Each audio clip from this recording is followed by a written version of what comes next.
Vijojnë debatet e forta mes Rozanës dhe Eglit, ku i përfshirë është dhe Gjesti. Egli pretendon se Rozana po tenton që ta nxjerrë Argjeloze në sy të publikut. Rozana, këtu historinë e partnerit e kam sjell me një letër. Ku e di Gjesti sa herë hy e dal unë në shtëpi. Unë jam një grua që marr vendime vetë në jetë.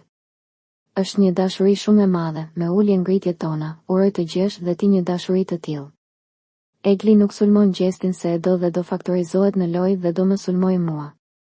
Egli, ti vetëm përdor ato që dëgjon poshtë e lart, kur ti bëjnë ty nuk të vjen mirë. Kur i bën ti, bën lojën tënde.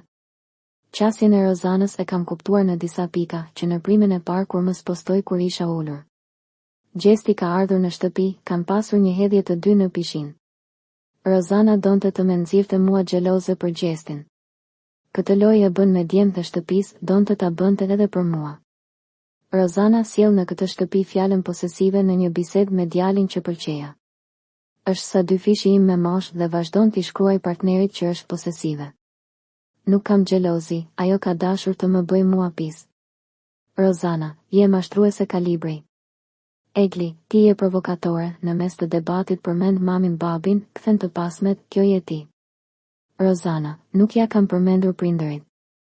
Më ka thënë ke moshën e mamit tim. Egli është xheloze për këdo.